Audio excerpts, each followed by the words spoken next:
Now that Fireboy DML has dropped his third album, and we've all had time to digest it, we need to talk about his ability to make good projects. When it comes to musical artistry, some artists are great at features, others are good at singles, others perform better when they do shorter projects like EPs, and some are exceptional at creating full-length albums. Fireboy DML burst on the scene in 2018, and on the back of 4 singles, he dropped Laughter, Tears and Goosebumps in 2019. The reviews on this album were stellar. It was highly rated on Pulse, Not Just Okay, Album Talks.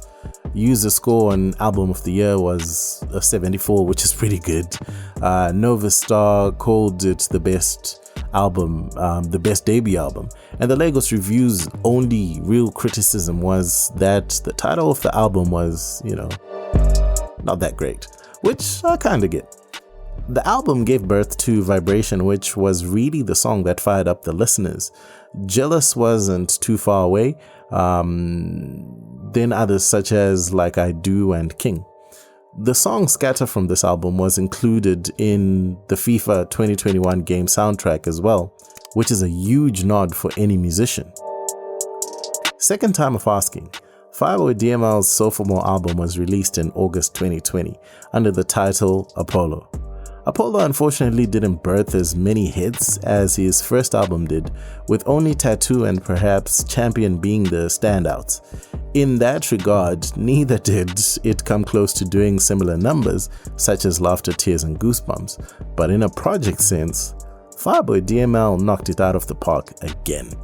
The issue with Apollo wasn't the music. It's the fact that it exists in the shadow of such a good debut album, and on its own failed to deliver a similar experience sonically, and a mammoth hit that would convince the fickle listeners to take it seriously. Fireboy DML's most recent album, Playboy, has done reasonably well on all fronts. The streaming numbers are good, the music is mostly good, the features are good, the reviews are good. Where many listeners and some of the reviewers pointed out criticism of the album is the couple of songs where he moved from what we expected and slotted in some experimental tunes which I suspected were really personal to him, just music he really wanted to put out. These songs don't make Playboy a bad album, but they unfortunately do not elevate it to the level it could have been. Playboy is rated at 7.4 on Pitchfork, a 7 on AllMusic, full marks on New Musical Express, a 7 on Rolling Stone. I rated it an 8, I think, on the African Album Review podcast. The School rated it as 7.6, and on average so far it's around the 7 to 8 range. What we can deduce from this is maybe Fireboy DML isn't necessarily the king of making albums on the Afrobeats scene yet, but he hasn't had a bad album in the last 3 years. Actually, let me rephrase that. He hasn't had a bad album his entire career, which means he is and should be in the conversation. Fireboy DML's ability to make gripping music is not in question at all.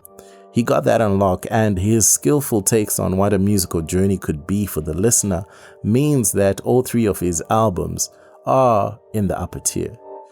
Thing about albums is it's not just about numbers, because some artists will always have streams and sales, but can they make a good album though? Fireboy DML has proven it 3 times over that he can make a good album, so we know he can.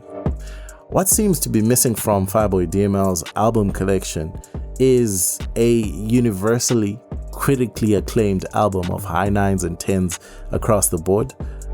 And with that said, Laughter, Tears and Goosebumps has aged really well and could be that album for him, but only with time, and it's starting to show.